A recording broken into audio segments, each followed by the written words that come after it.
প্রথমে আমি সিল্কা নিয়ে নিয়েছি, ভিনেগার নিয়ে নিয়েছি। ভিনেগার দিয়ে চিকেনটাকে ভালো করে ধুয়ে রেখে দেবো। এবার দেবো কী করবো, লবণ দেবো। লবণ আর ভিনেগার দিয়ে ভিজিয়ে রেখে দেবো, কমসে কম 1 ঘন্টা থেকে ভিজিয়ে রেখে দেবো, ঠিক আছে, চিকেনটাকে নরম করার জন্য।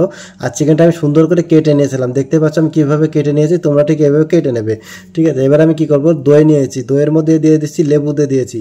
লেবু দেওয়ার পরে এবার আমি কী করবো, তেল দিয়ে দিয়েছি এর মধ্যে। তেল দেওয়ার পরে এবার আমি কি দেবো, সয়া সস দিয়ে দিয়েছি। সয়া সস দেওয়ার পরে সয়া সসটা দিয়ে দিলাম। সয়া সসটা দেওয়ার পরে এবারে ভালো করে মিক্স করে নেবো। ভালো করে মিক্স করে নেওয়ার পরে আমি হাত দিয়েও মিক্স করতে হবে, উইচ থাকলে উইচ দিয়েও মিক্স করতে হবে। এবার আমি কিছু মশলা অ্যাড করেছি। 1.5 চামচ আমি লাল লঙ্কার গুঁড়া নিয়ে নিয়েছি, আর 1 চামচ মতো চিলি ফ্লেক্স নিয়েছি, আর নিয়ে নিয়েছি যে ধনিয়া পাউডার নিয়ে নিয়েছি, আর নিয়ে নিয়েছি 1 চামচ মতো ব্ল্যাক পেপার নিয়েছি, আর তন্দুরি মশলা নিয়েছি 1.5 চামচ তন্দুরি মশলা নিয়েছি, আর নিয়েছি সব কিছু দিয়ে লবণ দিয়ে ভালো করে সব মিক্স করে নেবো। মিক্স করে নেওয়ার পরে এবার আমি যে তন্দুরি চিকেনটাকে যে ভিজিয়ে রেখে ভালো করে কষার ধুয়ে নিয়েছি। এবার আমি কি লবণ দিলাম, হলুদ দিলাম, এবার আদা রসুন বাটা দিলাম এর মধ্যে, আর 1 চামচ দিয়ে দিয়েছি। সব দিয়ে এবার ভালো করে হাতের সাহায্যে ভালো করে মিক্স করে রেখে দেবো।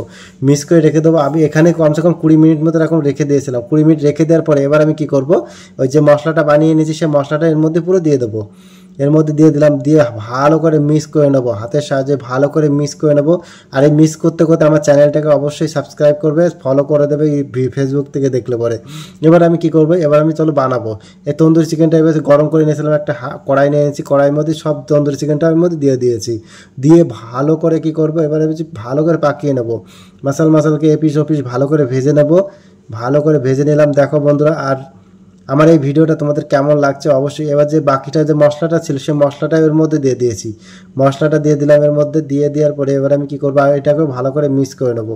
মিক্স করে নেওয়ার পরে এবার আমি কী করবো, কভার দিয়ে রেখে দেবো। আর বাকি যে মশলাটা আছে অল্প অল্প করে দেবে, একবারে দিতে যাবে না। একবারে দিলে কিন্তু তন্দুরি এটা ভালো হবে না, ঠিক আছে, একদম ভালো হবে না। তারপরে আর বাকি যেটুকু ছিল সেটুকুও দিয়ে দিলাম। এবার যখন চিকেনটা লাগভাগ পাকার মতো হয়ে গেছে, যখন দেখবো লাগভাগ চিকেনটা পাকার মতো হয়ে যাবে, তখন আমি কী করবো, চিকেনটাকে তুলে নেবো। চিকেনটাকে তুলে নিলাম। চিকেনটাকে তুলে নেওয়ার পরে এবার আমি কী করবো, একটা সাইডে রেখে দেবো। এইভাবেও খেতে দারুণ লাগে, কিন্তু আমি টেস্ট করে দেখলাম বন্ধুরা, হ্যাভি লাগে টেস্ট। আর এই ভিডিওটা কে কোথা থেকে দেখছো অবশ্যই কমেন্ট করে দিয়ে দিয়েছি। আর দিয়ে দিয়েছি একটা পেঁয়াজ দিয়েছি, ছোটো একটা পেঁয়াজ, ভালো করে একটা লাল লাল করে ভেজে নেবো। ভেজে নেওয়ার পরে এবার আমি কী দেবো, এর মধ্যে দেবো হচ্ছে গরম মশলা দেবো।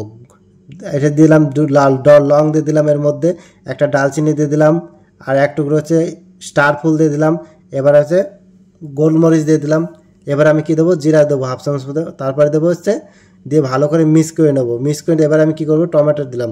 টমেটো পেস্ট দিয়ে দিলাম অল্প একটু। টমেটো পেস্টটা বেশি দেবে না, তাহলে কিন্তু একদম। আর যে বাকি যে তন্দুরি মশলাটা বেঁচে ছিল, এই তন্দুরি মশলাটা এর মধ্যে দিয়ে ভালো করে করবো। এবার আমি কী করবো, ভাতটা এর মধ্যে দিয়ে দিলাম। ভাতটা আগের থেকে হালকা 80% পাকিয়ে নিয়ে তারপরে রেখে দিয়েছিলাম। তারপর দেখো কত সুন্দর হয়েছে ভিডিওটা।